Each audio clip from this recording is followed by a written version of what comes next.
नमस्ते दोस्तों, welcome back to my channel. तो हम आज नंदवंश के बारे में विस्तृत जानकारी प्राप्त करने वाले हैं।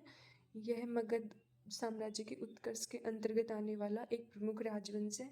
तो हमने पिछले वीडियो में मगध साम्राज्य के उत्कर्ष के बारे में विस्तृत जानकारी प्राप्त कर ली और वृहद्रथ वंश, हर्यक वंश और शिशुनाग वंश को हम बहुत अच्छे से पढ़ चुके हैं। बहुत अच्छे से इन राजवंशों के बारे में जानकारी प्राप्त कर चुके हैं। तो आज हमारा जो वीडियो है वह केवल नंद वंश के बारे में जानकारी देगा। तो आइए हम आज नंद वंश के बारे में विस्तृत जानकारी प्राप्त करते हैं। हमने आपको पिछले वीडियो में बताया था कि जो हर्यक वंश है वह क्षत्रिय वंश था, यानी उच्च कुल से संबंधित था, और जो शिशुनाग वंश है वह जनता के द्वारा चुना गया प्रथम राजवंश था। और उसके क्रम में आने वाला जो नंद वंश है ये गैर क्षत्रिय वंश था। वैसे सबके अलग अलग कथन है, कोई कहता है निम्न कुल से संबंधित था, कोई क्या। तो इस क्रम में यह गैर क्षत्रिय वंश था। तो अपन को इतना ध्यान रखना है कि नंद वंश स्पष्ट गैर क्षत्रिय वंश था, अर्थात ये उच्च कुल से संबंधित नहीं था, अन्य कुल या निम्न कुल से ही संबंधित था। तो नंद वंश की स्थापना या नंद वंश के संस्थापक महापदम नंद थे, जिन्होंने शिशुनाग वंश के अंतिम शासक नंदीवृद्धन की हत्या करके नंद वंश की स्थापना की थी। अब हम जान लेते हैं कि पदम नंद की उपाधियाँ कौन कौन सी थी या इनके उपनाम कौन कौन से थे। तो इनके उपनाम है शर्व, छत्रांतक और उग्रसेन।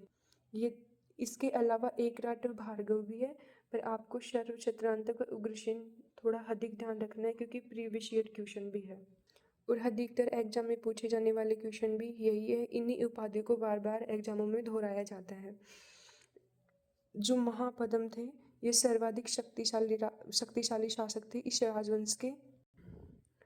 और ये महापदम उत्तर भारत का प्रथम ऐतिहासिक शासक था, अर्थात इन्होंने अपना जो साम्राज्य था ना, मगध साम्राज्य, इसका उत्तर में बहुत सारा विस्तार किया था। और इसने ये प्रथम ही ऐसा शासक था जिसने दक्षिण में अपनी विजय पताका फहराई थी, अर्थात दक्षिण के क्षेत्र को मगध साम्राज्य के अधीन किया था। इससे जो पूर्व राजवंशों ने शासन किया उन्होंने दक्षिण में अपने राजवंशों का विस्तार नहीं किया था, उत्तर में या मगध के आसपास ही अपने राजवंशों का विस्तार किया था।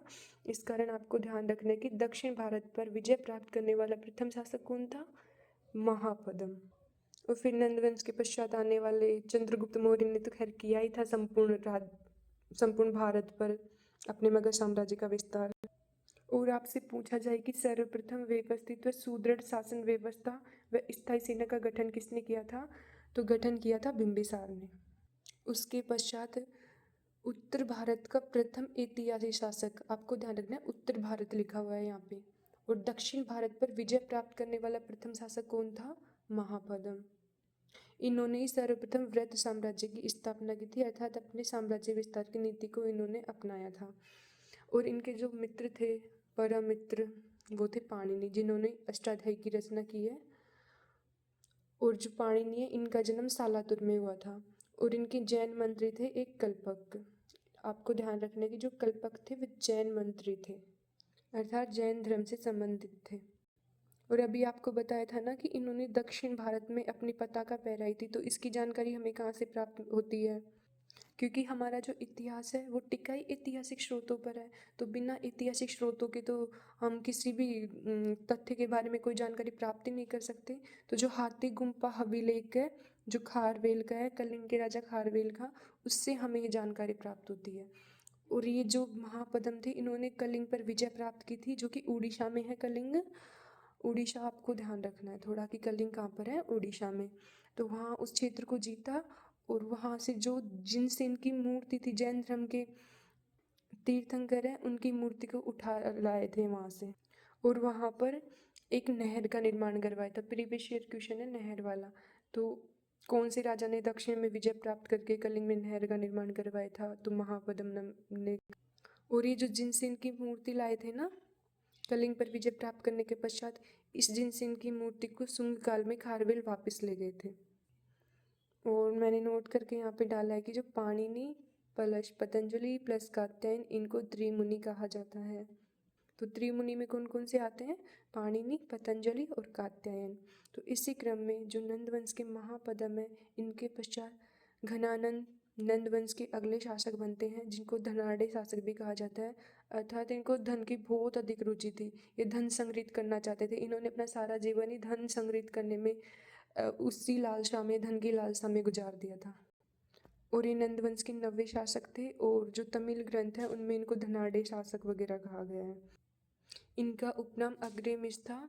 अग्रेमिज आपको याद रखना है, अजीब ही नाम है ना, अग्रेमिज। इनके समय जो सिकंदर थे, मेसिडोनिया के शासक, उन्होंने आक्रमण किया था। क्वेश्चन आता है कि जो सिकंदर थे वो किन के समकालीन थे, या घनानंद नंदवंश के जो अंतिम शासक थे किसके समकालीन थे। तो सिकंदर के शासक थे, जो कि मेसिडोनिया के थे, और अरस्तु इनके गुरु थे। और घनानंद के जो सेनापति था उनका नाम था भद्रशाल, और इनके जो अमात्य थे उनका नाम था सक्टार प्लस राक्षस, मतलब सक्टार और राक्षस इनके अमात्य थे। और इनकी जो हत्या है, धनानंद की हत्या चंद्रगुप्त मौर्य ने की थी 322 में, अपने गुरु चाणक्य की सहायता से इनकी हत्या की, और 322 में मौर्य वंश की नींव रखी थी चंद्रगुप्त मौर्य ने। और आपको ध्यान रखना कि जो नंद वंश है, इनकी प्रमुख छावनी अयोध्या थी। आई होप कि आपको ये वीडियो अच्छा लगा हो। शायद मैं आपको ये वीडियो ज़्यादा अच्छी तरीके से समझा नहीं पाई, लेकिन इतना विश्वास रखिए कि जो ये वीडियो, इससे बाहर क्वेश्चन नंदवंश से जाने ही नहीं वाला। आपको बस इनकी लाइनों पर, इनके शब्दों पर, इनकी जो मुख्य मुख्य बातें हैं उन पर आपको गौर करना है, और आपको जंग जीतनी है। बस कैसे भी करके जंग को जीतना ही है, चाहे कितनी मेहनत क्यों ना करनी पड़े। और आपको ये वीडियो पसंद आए तो कमेंट्स करके ज़रूर बताएं कि कैसा लगा। तो नमस्ते, धन्यवाद, थैंक यू।